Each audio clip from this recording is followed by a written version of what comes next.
Bonsoir. Bonsoir. On va travailler, d'accord? Apparemment, vous êtes bien reposé, non? Voilà, on va procéder maintenant aux questions et aux réponses. Toutes vos préoccupations, maintenant, viens les répondre. Et s'il est besoin, on va encore prendre notre sujet dans la Bible. On pourra parler pendant 2 ou 3 heures de temps, d'accord? Comment tu dis? Tu veux la partie déjà? Ah. Que Dieu bénisse, j'attends des questions. J'attends des questions. Posez tout. Vous avez écouté depuis aujourd'hui, vous avez écouté des choses. Vous avez écouté des questions. Pourquoi qu'il y a une chaise là-bas?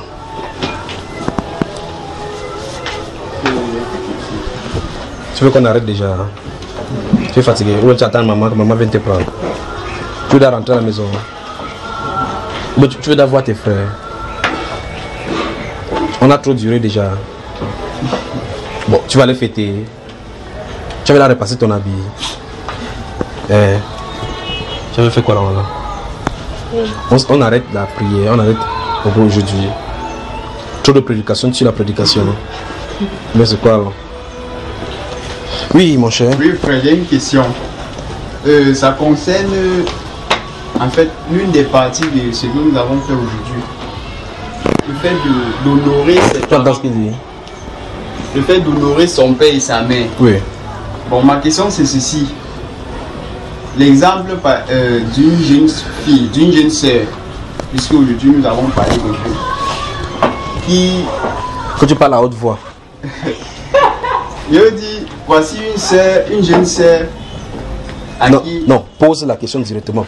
Pose la question, on arrive rapidement. Oui, frère, je veux savoir, oui, dans le cadre d'honorer ses parents, oui, quelle est la réaction ou l'attitude qu'une jeune sœur devrait afficher devant ses parents lorsqu'un jeune frère vient lui dire que je veux te prendre pour épouse? Et quelle attitude à afficher? Attitude comment? Je veux dire, dans le but d'honorer ses parents, doit-elle dire à ses parents que voici tel frère m'a demandé avant d'accepter, ou bien doit-elle accepter et puis annoncer à ses parents? Quand les garçons les draguent dehors, quand ils rentrent, ils disent à leurs parents que maman, papa, on m'a dragué dehors. Jamais.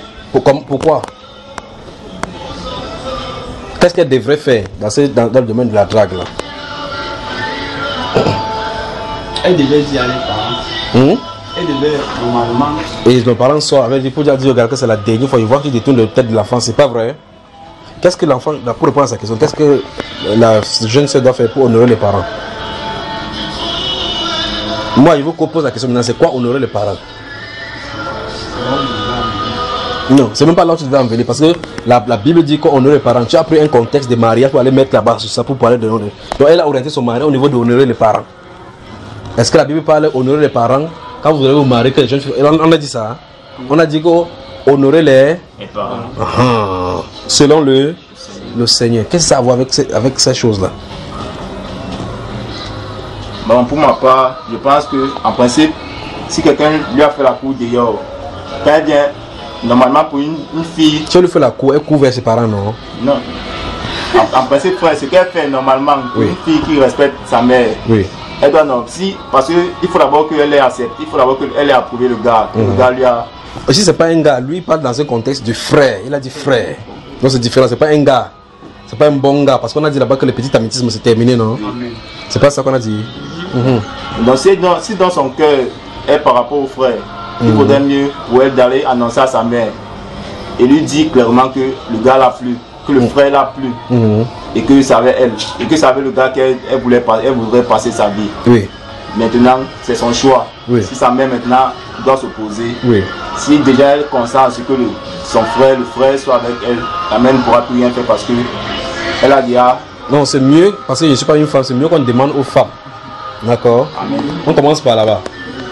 Madame, la soeur là, la question se pose ici.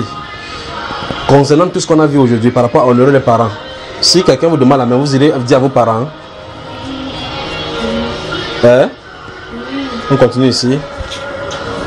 Écoutez bien les réponses. Les réponses se trouvent ici là.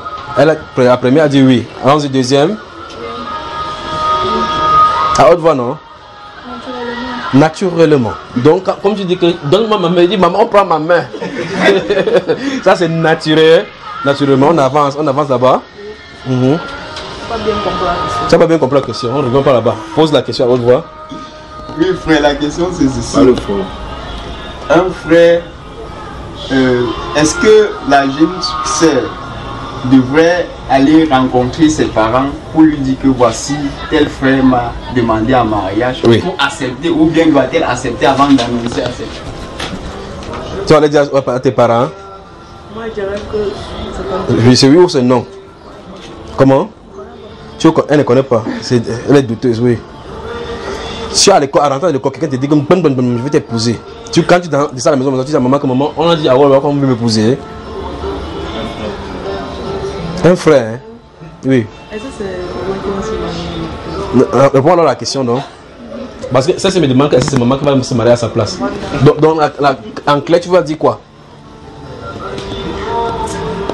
Que tu n'as pas besoin de lui dire, non? Non, pas besoin. Mais je ne lui dis pas pour demander son avis. Oui. C'est moi qui va répondre. Voilà. Parler de la jeunesse du 22e siècle. Allons-y ici. Bon, moi, je dirais si le frère t'intéresse, tu acceptes. Vous entendez même? Non, frère, on n'entend pas. On va entendre votre réponse là-bas. Si le frère T'intéresse. le choix te revient, Oui. c'est ce que tu peux dire. Tu acceptes des choses en route. Puis tu vas dire à maman que C'est le choix te revient. si le choix te revient. Oui, ma soeur.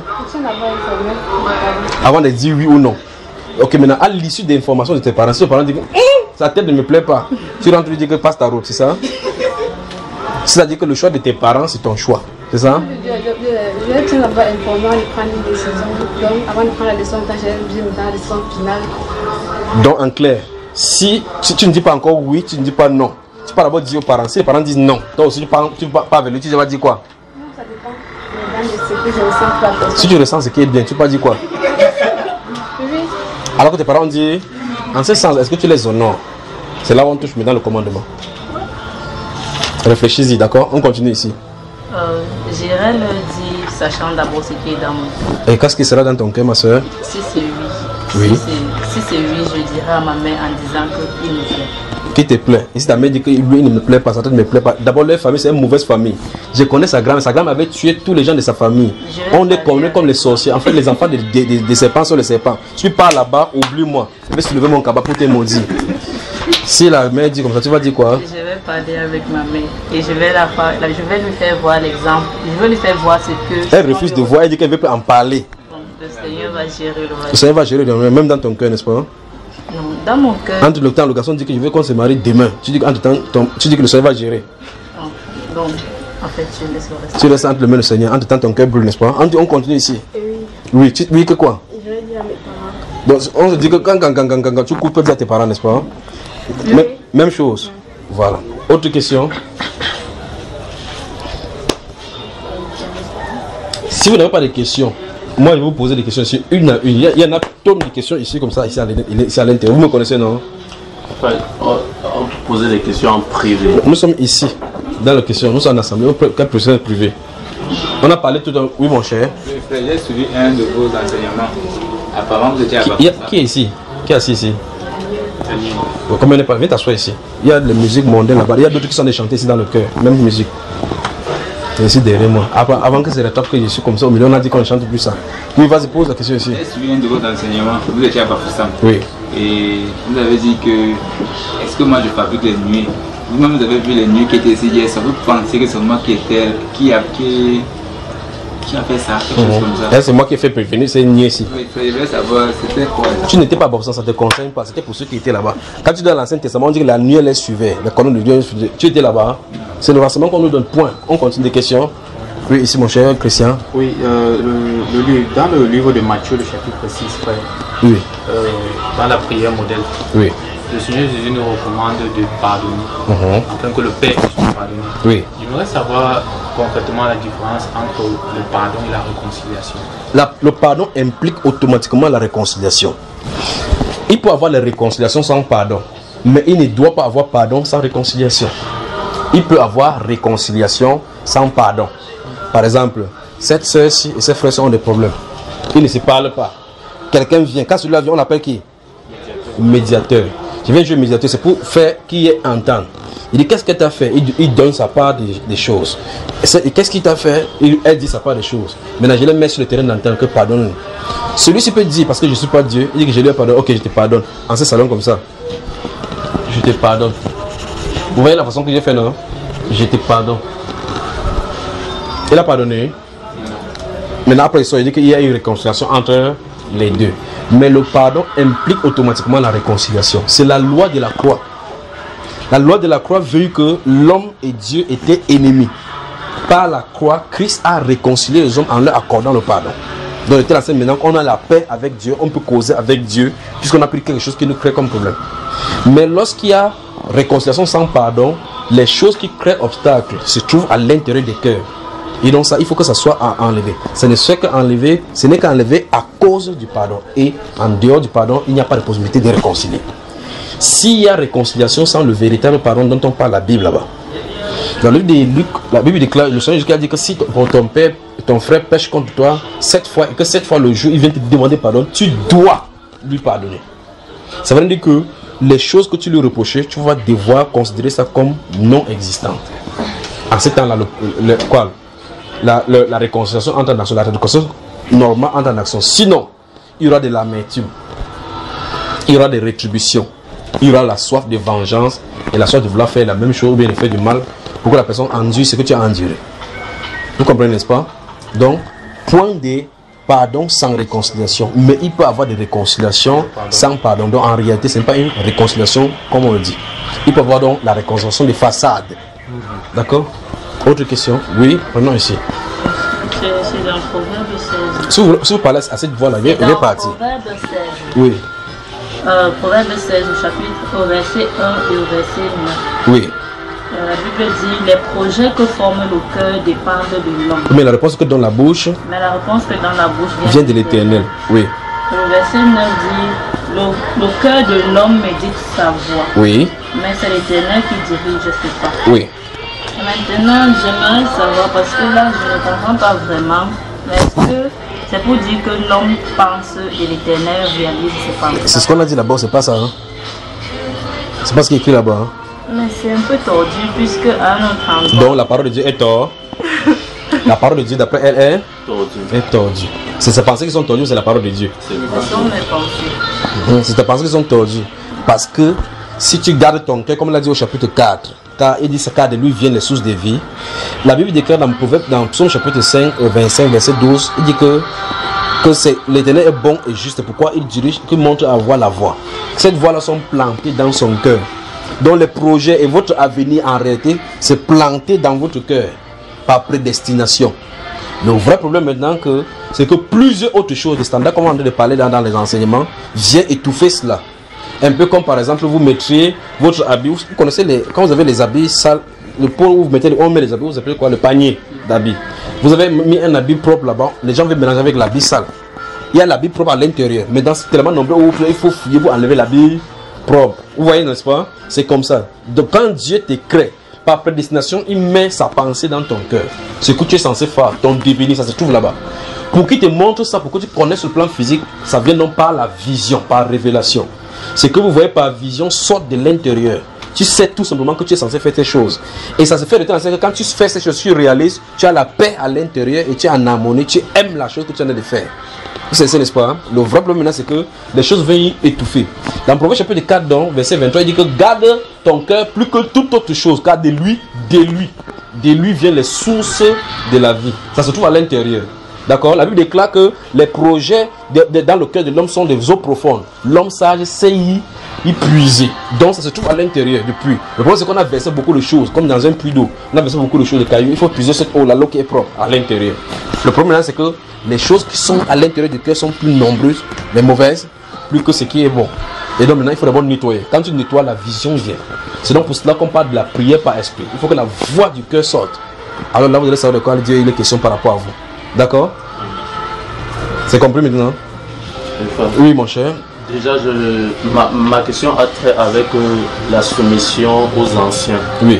Notamment les conducteurs. Je voudrais déjà savoir premièrement si est-ce que le Seigneur peut établir quelqu'un conducteur et que celui-là refuse d'agir selon le Seigneur et agisse tel que lui pense. Et oui. Que Dieu le maintienne dans son œuvre. Oui.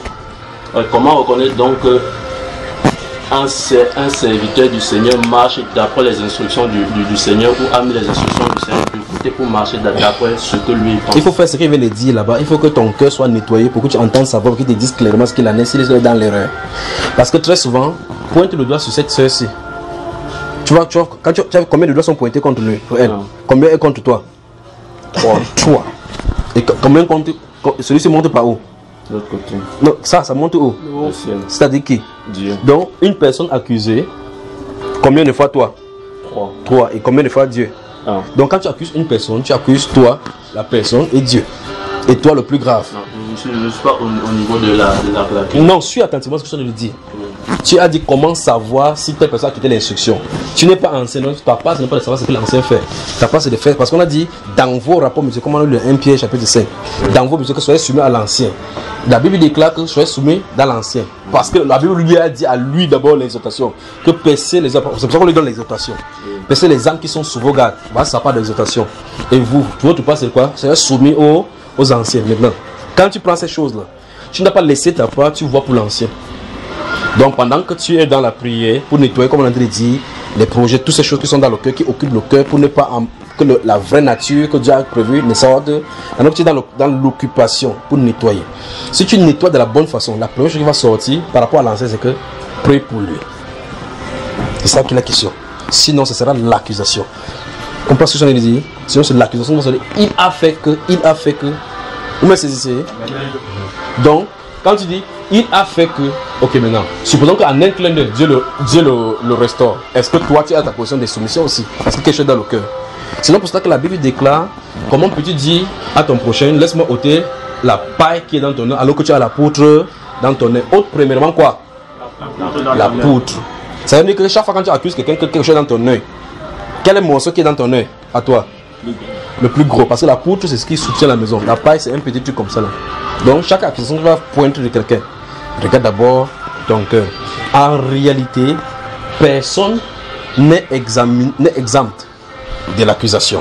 Et personne n'est exempt de la correction. Et personne ne doit juger les anciens. C'est pour ça que ce sont les anciens qui dirigent, qui doivent veiller à cela. Okay, tu comprends cela? Oui. J'aimerais prendre un cas précis. On parle de ces enseignements qu'on a fait aujourd'hui. Posez les questions. Allons-y ici. Des questions. Comment une femme, une jeune fille qui veut servir le Seigneur doit s'habiller au point de lui plaire au Seigneur? Je vais vous regarder, quand je vais vous regarder, vous posez les questions que vous posez vous concernent directement.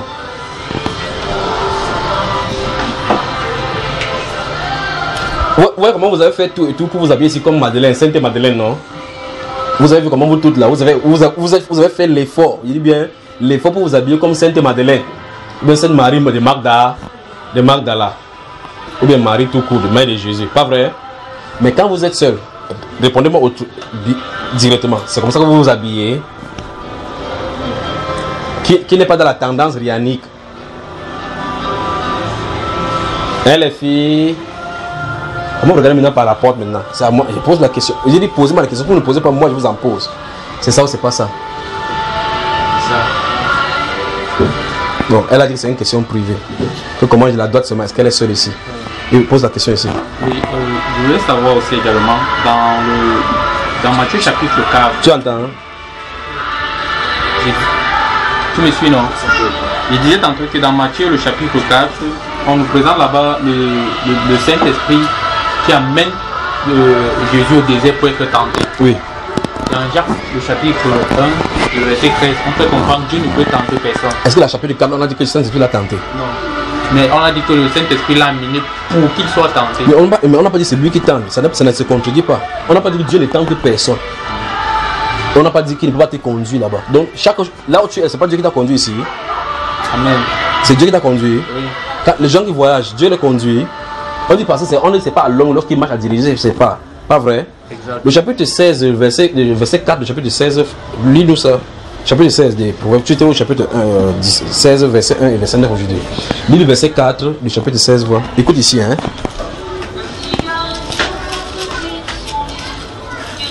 Proverbes chapitre 16, verset 4. Proverbes chapitre 16, verset 4. À haute voix.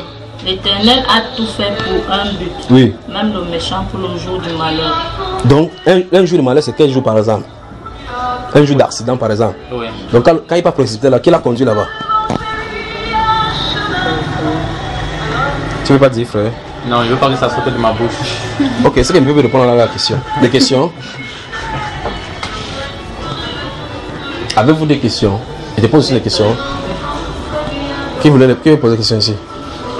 Oui, pose. C'est là que moi il pose la question. Avant qu'on me pose des questions ici, il pose la question. Je veux savoir s'il y a une différence entre l'institution et l'enseignement. Bonne question. Il y a une question. Ouvre 2 Timothée rapidement.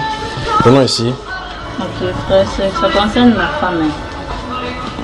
La Bible dit que la femme doit apprendre en silence. Non? Oui.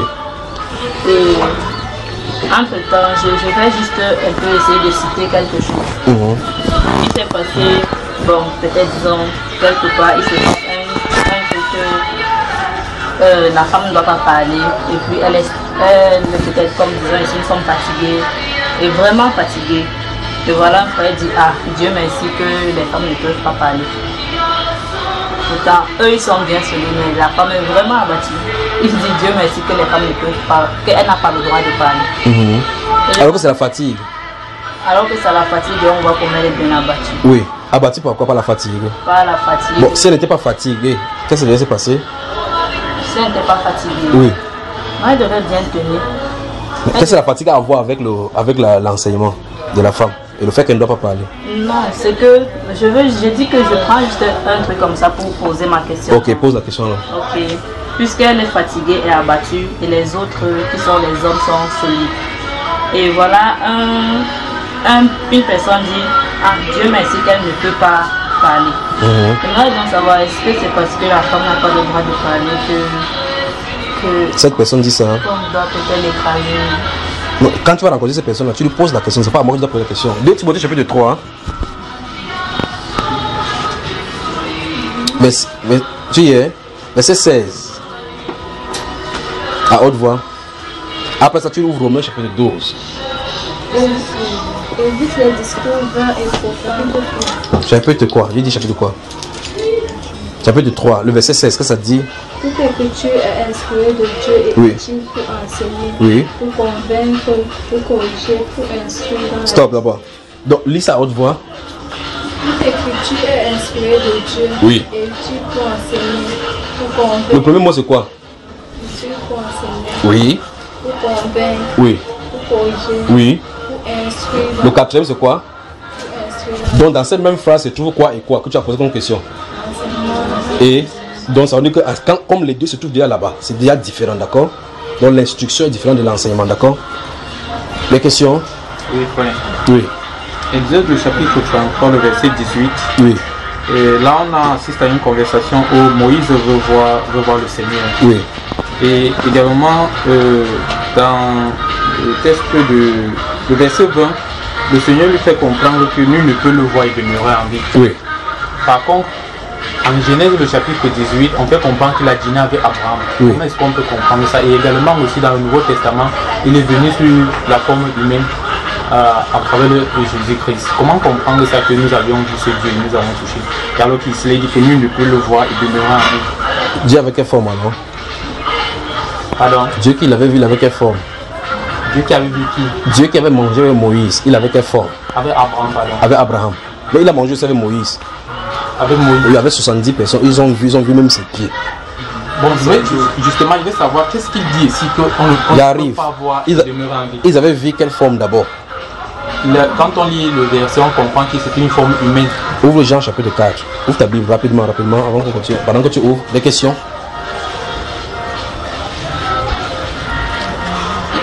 Prenez les Bibles, si vous voulez poser des questions, ouvrez d'abord les Bibles, ne pas perdre le temps comme ça là. Appelle-moi.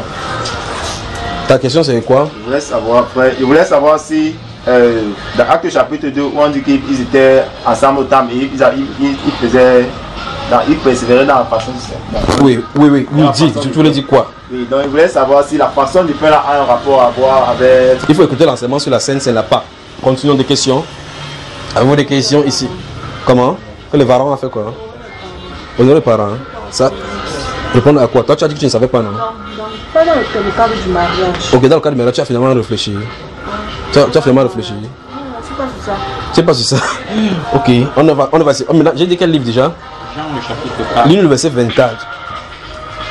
Jean le chapitre à haute voix, d'accord? Le verset 24. Oui. Je suis dans le français courant. Que ce soit n'importe comment, c'est l'anglais. Lis seulement. Ok. Dieu est esprit. Stop. Regarde-moi. On a dit quoi, moi? Dieu est esprit. Toi, tu as dit qu'ils avaient vu quoi? S'ils avaient vu Dieu. Quel genre de Dieu? On a dit Dieu est humain ou Dieu est esprit? Dieu est esprit. Mais ils avaient vu quoi donc? Donc ça veut dire qu'ils ont vu un esprit. Il va tomber évanoui. Vous voulez qu'il tombe évanoui? La Bible déclare que Dieu est comment? Que Dieu est esprit. Quand tu as dit qu'Abraham avait mangé avec qui? Il avait mangé avec le Seigneur. C'était qui ça? C'était Dieu avec qui il mangeait. Et c'est quelle forme? C'était la forme humaine. Dieu a quelle forme? Ici, Jean, Dieu est esprit. Oui. Et là-bas, c'était quel genre de Dieu? Là-bas, il est descendu sous forme humaine. Il est descendu sur la forme humaine. C'était l'esprit. Non, ce n'était pas l'esprit. Donc, ce n'est pas Dieu là-bas. D'accord. Ésaïe chapitre 6. Donc, c'est une forme de Dieu sans être Dieu. Ésaïe chapitre 6. On était où ici? Non, on n'était plus ici. Ici, on avait la fini avec celui-ci. Posez autre question. Quand la Bible parle des enfants rebelles dans les temps difficiles, là, est-ce que les enfants qui sont rebelles là, est-ce qu'il est possible que l'enfant d'un frère soit rebelle au point où il porte toutes les caractéristiques de la parole et en lui posant ta parole, ton frère non laissant la question? Donc, il n'y a même pas une question en réalité, non? Allons-y, verset 1. L'année de la mort du roi Osias. C'est l'année où mourut le roi Osias. Oui. Dans une vision, j'aperçus le Seigneur assis sur un trône très élevé. Oui. Il a aperçu qui? Le Seigneur. Oui. Assis sur un trône très élevé. Oui. Les pans de son manteau remplissaient le temple. Comment? Les pans. Donc l'esprit avait porté le manteau même. De son manteau remplissait le temple. Oui. Des anges flamboyants se tenaient au-dessus. Tu parles des français courants. On continue. Il avait chacun 6 ailes. 2 leur servaient à se cacher le visage, 2 à se voiler le corps et 2 à voler. Ils criaient l'un à l'autre, Saint, Saint, Saint, le Seigneur de l'univers. La terre entière est remplie de sa glorieuse présence. Oui. Maintenant, quelle est la réaction d'Ésaïe? Continue, frère. Le verset 4. Leur voix faisait trembler les portes sur leur pivot. Et le temple se remplit de fumée. Oui. Tu as suivi la fumée là, non? Je dis alors, hélas, me voilà condamné au silence, car mes lèvres sont indignes de Dieu. Et j'appartiens à un peuple aux lèvres tout aussi indignes de lui. Lis-nous exactement l'endroit. Écoute bien ici. Alors je dis, malheur à moi, je suis perdu, car je suis un homme dont les lèvres sont impures. J'habite au milieu d'un peuple dont les lèvres sont impures. Et mes yeux ont vu le roi, l'Éternel des armées. Lorsque vous allez, on dit que ses yeux ont vu le roi, l'Éternel des armées. Il dit qu'il est fini parce qu'il vient de voir cela. Quand vous allez lire le livre de Juges au chapitre 3, 13, lorsque Manoach et sa femme vont voir cette femme, la maman de Samson, quand on va voir l'ange de l'Éternel, il va encore dire qu'on est fini. Quand il va entendre le feu va disparaître, on dit qu'on est fini. On a vu l'ange de l'Éternel, on est fini parce qu'ils savent qu'on ne peut pas voir. Mais Jésus vient dans la nouvelle alliance dans Jean, il dit personne n'a jamais vu Dieu. C'est pas ça? Il dit personne n'a jamais vu le Père. Abraham avait vu qui alors? Son petit-fils a même bagarre avec lui, pas vrai? Exact. Mais ses frères, exactement. Et Isaïe dit qu'il a vu le roi des rois, le Seigneur de l'univers. Au point où quand les anges chantaient Saint, Saint, Saint, toutes les portes étaient ébranlées, pas vrai? Ézéchiel en a vu, au chapitre 5 d'Ézéchiel, ça décrit comment au-dessus de lui était une forme d'homme, était assis là-bas. Au point au-dessus de lui, il y avait l'arc, dans le soleil dans lequel était cet homme, n'est-ce pas? Il était tellement glorieux au point où les trônes étaient faits de chérubins. C'est pas ça? C'est ça. Mais Jésus se tient là-bas et dit personne n'a jamais vu Dieu. C'est pas ça? C'est ça. Alors dis-moi alors, qu'est-ce que ces gens-là voyaient? La photocopie. C'est la photocopie? Je me dis peut-être que c'était... Bon, maintenant, quand il a dit ça, un de ses disciples a dit Seigneur, ok, comme personne n'a jamais vu, montre-nous le Père, cela nous suffit. Qu'est-ce qu'il a dit? Il a fait comprendre que depuis qu'il a vécu, ils n'ont pas vu le Père. Donc qui est le Père alors? Jésus lui-même. Bon, depuis qu'ils sont là-bas, tous les gens qui le voyaient le toucher, quelqu'un est mort? Personne n'est mort. Bon, comment donc comprendre que nous ne pouvons voir Dieu et n'est pas mourir? C'est ça le problème. C'est ça, c'est un vrai problème, vraiment. Toi, tu vois que c'est un problème, non? Donc la Bible, c'est un problème. Donc mieux on lit comme ça, on obéit. C'est pas ça, mon frère? Des questions? Des questions? Tu es mort depuis que tu as vu Jésus? Bon, l'apôtre Pierre qui a vu, il est mort. Il mangeait au milieu de l'assemblée, c'est tout comme ça. Il dit, tes femmes, tu es délivré des infirmités. Tes péchés se sont pardonnés. Les gens ont déchiré la Bible que merde, qui peut pardonner le péché alors que Dieu? Il dit que même sur la terre, je peux pardonner toujours le même péché. Ce n'est pas seulement au ciel que je pardonne le péché. C'est ce qu'il dit, c'est ce qu'il dit pas, afin que vous sachiez que le Fils de l'homme a sur la terre le pouvoir de pardonner le péché. D'accord? Il dit, le lieu où Dieu pardonne le péché, c'est pas qu'il soit au ciel. Même instant ici, il peut toujours pardonner. N'est-ce pas? Le frère respire vraiment. Alors, des questions? S'il n'y a pas de questions, je vais commencer à vous parler parce que j'ai des questions sur le cœur à vous poser. Il pose à qui? Il y a encore une question. Oui. Je veux savoir également. Les filles, c'est elle, il va dire que tu les aides. Parce que quand tu fais ça, là, au mieux, il ne pose pas de questions. Je voulais savoir également, parlant des conseils que donne l'apôtre Paul, oui, relatifs au mariage. Oui. Il fait comprendre qu'il y a surtout cette expression-là qu'on utilise, celui qui brûle, qu'il se marie. Oui. Est-ce que ce n'est que la seule issue dans la situation pour quelqu'un qui brûle? Bon, si tu te maries, tu vas te marier étant unique. Étant unique? Oui. Non. Parce que tu n'as pas de brûlure, non? C'est pas ça, hein? Je comprends. C'est l'incontinence qui fait que cela, n'est-ce pas? Effectivement. Voilà. Par les temps qui courent, il dit qu'il n'est pas bon de se marier. Tu comprends? Effectivement. Ne te marie pas, toi, frère.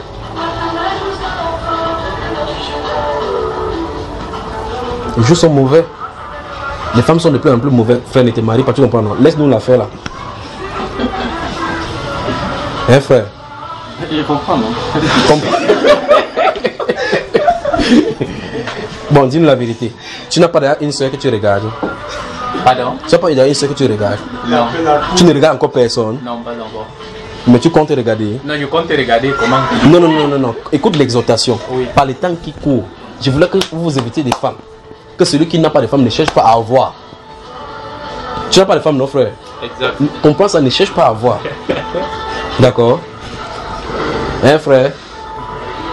J'ai compris, non? Okay. Des questions? Frère David, il y a des questions? J'ai une question. Donc, il faudrait qu'il dise que tu as une question. Pourquoi tu dis que tu as une question? Oui, allons-y alors. En fait, ma question c'est... Mais le frère là, c'est Alex, c'est ça? Tu étais ici depuis le début? Oui, il était là. Toute la séance qu'on a fait là, tu étais ici? Juste parce qu'il était salué comme ça? Yes, c'est fort. Oui. Je veux savoir, comment ferais-je un frère qui a eu le même mariage à une soeur? Pourquoi vous avez demandé de tous les trucs qu'on a vus ici? On a parlé de vivre selon Dieu, vivre craindre Dieu. La torche, la lame est une la parole est une lame à Dieu. Comment éblouir à Dieu? Il faut fuir la fornication, fuir tes choses aussi, fuir, vivre sans péché, ainsi de suite. C'est le mariage seulement. Vous voulez vous marier? Attends, vous tous vous voulez marier? Qui veut vivre devant Dieu sans mari? Yes, oh. Vous les hommes là, personne ne veut vivre unique. Il y a les apôtres Paul. Il y a les apôtres Paul. Hein? Tu es apôtre Paul où il y a. Celui-ci vient de dire qu'il ne l'inclut pas dedans. Donc si tu fais tes projets avec l'apostolat, il n'est pas dedans. Donc si tu comprends, mais tous les gens de cette maison-ci aiment l'apôtre Paul, sauf là où il dit que ceux qui ne sont pas mariés continuent comme ça. Il dit qu'il voulait vous éviter les tribulations dans la chair. Mais si quelqu'un manque d'incontinence, mariez-vous, car il vaut mieux se marier que de brûler. Tu aimes ça, nos frères? En fait, j'aimerais bien plus comprendre cette question, puisqu'il écrit comme ça des personnes spirituelles. Oui. Est-ce que quelqu'un de spirituel peut avoir un tel penchant? Pardon? Quelqu'un spirituel peut accoucher d'enfants? Hein? Oui. Comment il fait pour aller accoucher d'enfants? On n'accouche pas un enfant spirituellement, d'accord, frère? Même si tu es spirituel, n'importe comment, tu accouches d'enfant comment? Chanellement. Voilà. frère, Oui. parlant de ce principe spirituel, quand le Seigneur a créé Adam et Ève, ils étaient spirituels, nos frères. Il veut savoir, quand il dit d'aller multiplier, vous comment dans le monde? Il a dit allez multiplier ça, vous là-haut. Dans l'esprit. Bon, dans la Genèse. Quand Jésus a dit qu'aller multiplier, quand on a multiplié, tu es devenu chrétien, on t'a accouché chrétien. Non. Bon, il ne veut pas déranger. Non, tu ne déranges pas, c'est le chrétien. Moi, est-ce qu'il dit que tu déranges? Hein? Les chrétiens, les premiers chrétiens ont multiplié jusqu'à nous, non? C'est Pierre qui t'a accouché. Comment? Tu as compris ce que je viens de dire? Quand Jésus a dit aller prêcher la bonne nouvelle à toute la création, le but c'est de faire engendrer les chrétiens, non? On a été engendré par naissance naturelle. Non. Voilà. Donc en réalité, quand il parle de ça, il parle de l'engendrement. D'accord? Quand le péché est entré maintenant, c'est là où on a permis le sexe. Le sexe est venu avec le péché. Mais il n'avait pas dit comment il devait faire. Tu comprends cela? Hein? Genèse chapitre 1. Alors, Genèse chapitre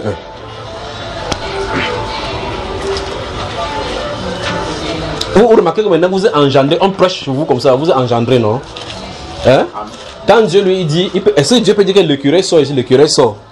Que le singe sort ici, sort, sans passer par un autre singe? Ok, c'est bon. Alors, du verset 26. Dieu vit que cela était bon. Il dit chapitre 1, verset 26. Lui, Dieu dit, faisons l'homme en notre image. C'est sa numérotation qui le dérange. Allons-y, mon cher, lis. Puis Dieu dit,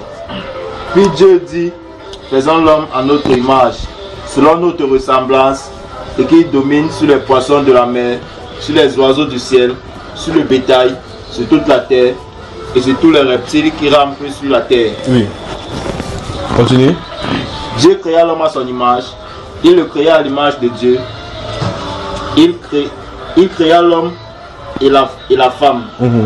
Dieu les bénit, et Dieu leur dit, soyez féconds, multipliez, 2, remplissez la terre, 3, et l'assujettissez. Voilà l'ordre qu'il a donné à la création. Comment multiplier, comment assujettir, comment être fécond, comment? Seulement en temps charnel. En fait, c'est parce que tu es dans l'état charnel maintenant. Si tu étais dans cette étape, tu ne peux pas savoir comment de le faire. C'est pour ça qu'au chapitre 3, ça finit en disant que l'homme était nu avec sa femme, mais il n'en avait point honte. Donc il ne savait pas ce qu'il fait avec cette chair-là. C'est comme ça que ça finit là, le chapitre 3, verset 25. Le dernier verset du chapitre 3. D'accord? Donc il ne savait pas ce qu'il fait jusqu'à ce que les serpents entrent au milieu pour leur expliquer. Des questions là? Oui, frère, il reste qu'on sorte un peu en Genèse là. Oui. Genèse, le chapitre 1, nous parle de la création.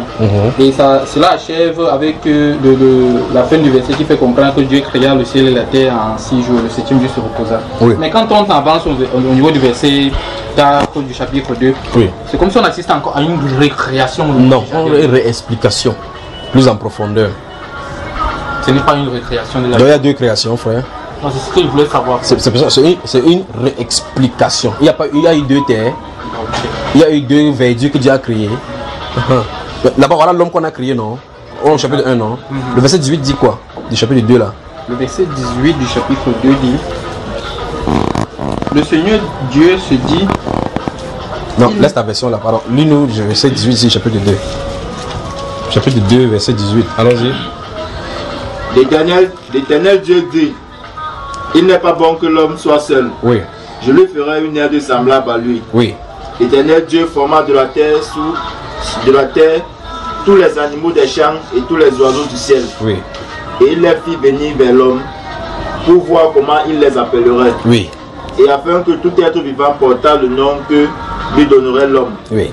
Et l'homme donna des noms à tout le bétail, aux oiseaux du ciel et à tous les animaux des champs. Mais pour l'homme, il ne trouva point d'aide semblable à lui. Alors l'Éternel Dieu fit tomber un profond sommeil sur l'homme qui s'endormit. Il prit de ses côtes et renferma la chair à sa place. La personne qui a donné le nom des animaux, on l'appelle comment? Adam. Adam. Oui, continue ici. L'Éternel Dieu forma une femme de la côte qu'il avait prise de l'homme. Stop. Rentrons au chapitre 1, toi. Lis-nous le verset 27. Le verset 27 dit: Dieu créa les êtres humains comme une image de lui-même. Il les créa homme et femme. Bon, donc combien d'Adam il a créé? ici, si je regarde, on dit Dieu créa les êtres humains comme une image de lui-même. Il les créa hommes et femmes. Il a créé un seul Adam. Et combien de femmes? Une seule. Ce qu'on a au chapitre 2, là, c'est lequel Adam encore? Là-bas, on a dit qu'il fait tomber le sommet sur l'homme et il a pris une côte, il a fermé la place pour faire la femme, non? Exact. Mais ici, on veut dire qu'il a créé l'homme et la femme. On a seulement dit que l'homme et la femme ont déjà été créés. Mais là, par la suite, on vient maintenant donner au chapitre 2 le processus, comment il a fait pour faire la femme. Ce n'est pas une nouvelle création. On a d'expliquer ce qu'on a dit là-bas. Là-bas, on n'a pas donné les détails. Maintenant, ici, on donne les détails. D'accord? Est-ce que tu sais que tu as été créé à partir de l'eau normalement? Exact, je sais, frère. Le texte d'un Jean chapitre 5, le verset 16. Oui. C'est quoi le péché qui mène à la mort? Il faut écouter donc attention au blasphème contre le Saint-Esprit. C'est titre d'enseignement. Attention au blasphème contre le Saint-Esprit. D'accord? Autre question? Maintenant, vous posez n'importe quelle question. Maintenant, si ça a travaillé l'enseignement, vous renvoie rapidement. Des questions, les jeunes femmes. Il y a des femmes uniques ici. Il y a des femmes, toutes les femmes veulent se marier. Tous les hommes veulent se marier. Ouais, j'ai une question. Oui. Je veux savoir si c'est obligé que j'épouse une femme ici.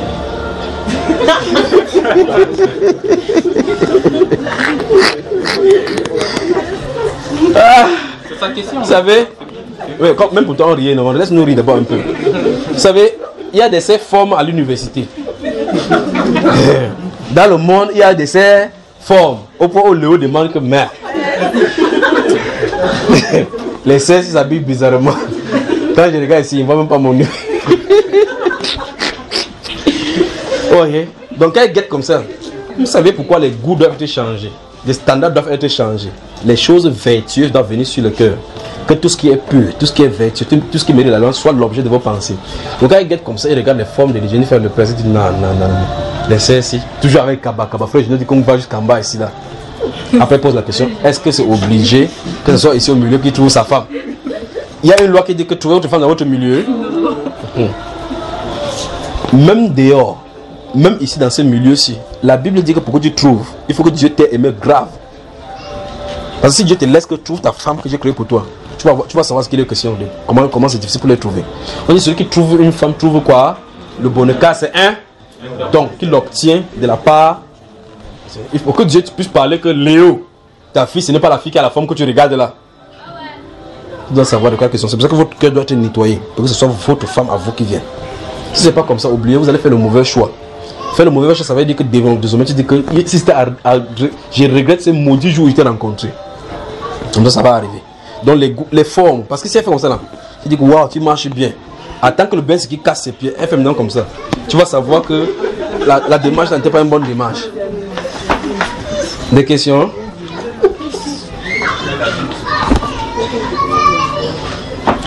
Permettez-moi un de ces jours, rappelez-moi que je vous enseigne sur les jeunes et les mariages. On répond à toutes les questions vous concernant, d'accord? Vous êtes partant? Le 11 février, donc, vous êtes invité encore ici. Le 11 février, on se rencontre ici. Dieu vous lance ici au Cameroun. 11 février, on se trouve ici. On parle des jeunes et le mariage dans tous ses aspects. On répond aux questions. Les questions qu'on va poser, c'est seulement dans le cadre du mariage. Je suis d'accord? Voilà. Et là, je vais aller dans vos vies, vous poser aussi des questions. Vous êtes d'accord? Amen. Tu es encore d'accord aussi? Des questions? Oui, frère, j'ai une question. Oui. Lorsque la Bible dit que vous avez été engendré par la parole de vérité, oui. Vous voulez savoir à quel moment? C'est lorsque la parole est réussie que l'engendrement est là ou bien c'est pas la parole? Il faut écouter l'enseignement, naître de nouveau, oui, mais comment? Des questions? J'ai aussi une question. Oui, pose la question. Ok, la convoitise c'est quoi? Si par exemple... Oui. Quelle est la convoitise? La convoitise quoi? Des yeux. Ok. Parce que ça passe devant moi, je vois. Ça passe devant toi, tu vois? Oui, vas-y alors. Ok. Si par exemple je vois une tennis. Oui. Et que... Ah, comme l'histoire de tennis que je parlais tout à l'heure là pour toi là. Non, c'est un exemple. Il dit comme l'histoire de tennis que j'ai parlé là. Okay. Si je peux, je demande d'où je peux avoir cette tennis, c'est tout la convoitise. Non. Tu as dit tu peux avoir. Qu'est-ce que le tennis que tu nous indiques là à voir avec ton regard? Qu'est-ce qui s'est passé? Tu as lu dans la Bible le péché d'Akan. Tu connais ce qu'on appelle Akan dans la Bible? Qui connaît Akan? pour rentrer, tu lis le péché d'Akan, d'accord? Même le 11 février, comme c'est la fête de la jeunesse, on va voir la jeunesse dans la fête, d'accord? Des questions. Donc, souvent, quand tu vas lire le péché d'Akan, dans le livre de Josué, garde la question que tu as posée là. Quand tu vas arriver à la place bien précise, tu vas y revenir, d'accord? Non, je lis tout le... Non, j'ai dit que là, on parle des péchés d'Akan. C'est dans la Bible, dans les questions. Moi, je vous pose une question. Il peut vous poser une question, vous êtes prêts à me répondre? Eh les enfants, vous allez répondre? Si vous sortiez maintenant et que vous mouriez, vous êtes sûr à 100% d'être devant le Seigneur Jésus-Christ au paradis? Bonsoir.